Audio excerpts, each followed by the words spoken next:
ಎಲ್ರಿಗೂ ನಮಸ್ಕಾರ. Welcome to Shami's house. ಇವತ್ತೊಂದು ಒಳ್ಳೆ ಚಿಕನ್ ಫ್ರೈ ಮಾಡೋಣ ಬನ್ನಿ. ಪುದೀನ ಹಾಕಿ ತುಂಬಾ ರುಚಿಯಾಗಿರುತ್ತೆ. ಈ ರೀತಿ ಒಂದ್ಸಲ ನೀವು ಮಾಡಿ ನೋಡಿ, ಗ್ಯಾರಂಟಿ ಅವಾಗ ಮಾಡ್ಕೊತೀರಾ. ತುಂಬಾ ಇಷ್ಟ ಆಗುತ್ತೆ ನಿಮಗೆ. ಹೇಗೆ ಮಾಡೋದು ಅಂತ ನೋಡೋಣ ಬನ್ನಿ. ಈಗ ಫಸ್ಟ್ ನೋಡಿ, ಇಲ್ಲಿ ಒಂದು 3/4 kg ಚಿಕನ್ ತೊಗೊಂಡಿದ್ದೀನಿ ನಾನಿಲ್ಲಿ. ಇದನ್ನ ಇವಾಗ ಚೆನ್ನಾಗಿ ಉಪ್ಪು ಹಾಕಿ ಚೆಂದ ತೊಳೆದಿಟ್ಟಿದ್ದೀನಿ. ಈಗ ಇದಕ್ಕೆ ನೋಡಿ 1 ಸ್ಪೂನ್ ಉಪ್ಪು ಹಾಕೋಣ, ಮತ್ತು ಒಂದು ಅರ್ಧ ನಿಂಬೆ ಹಣ್ಣು ಹಿಂಡ್ಕೊಂಡು ಚೆಂದ ಮಿಕ್ಸ್ ಮಾಡೋಣ.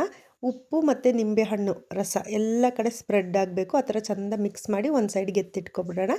ಈಗ ಒಂದು ಮಿಕ್ಸಿ ಜಾರ್ ತೊಗೊಂಡು ಅದಕ್ಕೆ ನೋಡಿ ಅರ್ಧ ಕಟ್ಟಷ್ಟು ಸಾಂಬಾರು ಸೊಪ್ಪು ಮತ್ತು ಅರ್ಧ ಕಟ್ಟಷ್ಟು ಪುದೀನ ಸೊಪ್ಪು. ಇವಾಗ ಇದಕ್ಕೆ ಒಂದು 5 ಹಸಿಮೆಣಸಿನ್ಕಾಯಿನ ಹಾಕೋತಾ ಇದ್ದೀನಿ. ಸ್ವಲ್ಪ ಖಾರ ಜಾಸ್ತಿ ಬೇಕಂದರೆ ಬೇಕೇ ಸ್ವಲ್ಪ ಜಾಸ್ತಿ ಹಾಕ್ಕೊಳ್ಳಿ. ಇವಾಗ ಇಲ್ಲಿ ಒಂದು ಅರ್ಧ ಇಂಚಷ್ಟು ಶುಂಠಿ, ಒಂದು ಇಡೀ ಬೆಳ್ಳುಳ್ಳಿನ ಬಿಡಿಸಿಟ್ಕೊಂಡಿದ್ದೀನಿ, ಅದನ್ನು ಹಾಕ್ತಾಯಿದ್ದೀನಿ. ಈಗ ಇದನ್ನ ಚೆನ್ನಾಗಿ ನೈಸಾಗಿ ರುಬ್ಕೋಬೇಕು. ನೋಡಿ ಈಗ ನೈಸಾಗಿ ರುಬ್ಕೊಂಡಿದ್ದೀನಿ. ನೋಡಿ ಈ ಥರ ಆಗಬೇಕು. ಇವಾಗ ಇದನ್ನು ನಾವು ಚಿಕನ್ಗೆ ಹಾಕೋಣ.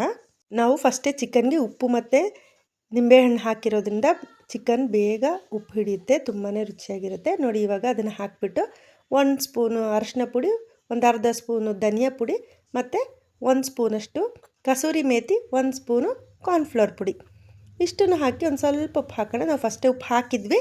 ಈಗ ಮಸಾಲೆಗೋಸ್ಕರ ಒಂದು ಸ್ವಲ್ಪ ಉಪ್ಪು ಹಾಕ್ಬಿಟ್ಟು ಚೆನ್ನಾಗಿ ಮಿಕ್ಸ್ ಮಾಡೋಣ. ಚೆಂದ ಮಿಕ್ಸ್ ಮಾಡಿಬಿಟ್ಟು ಇವಾಗ ಇದನ್ನು ಒಂದು 1/4 ಗಂಟೆ ಅರ್ಧ ಗಂಟೆ ಎತ್ತಿಟ್ಬಿಡೋಣ.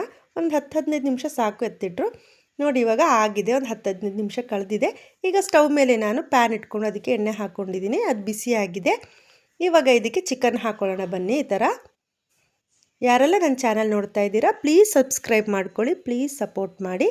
ನೋಡಿ ಇವಾಗ ಒಂದು ಸೈಡ್ ಬೆಂದಿದೆ, ತಿರುಗಿಸಿ ಹಾಕ್ಕೊಳ್ಳೋಣ.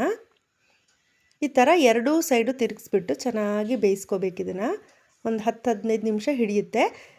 ಗ್ಯಾಸು ಸ್ವಲ್ಪ ಕಡಿಮೆ ಉರಿಲೇ ಇರಲಿ, ಜಾಸ್ತಿ ಫ್ಲೇಮಲ್ಲಿ ಇಡಬೇಡಿ. ನೋಡಿ ಇವಾಗ ಆಗಿದೆ, ಎತ್ಕೊಳ್ಳೋಣ.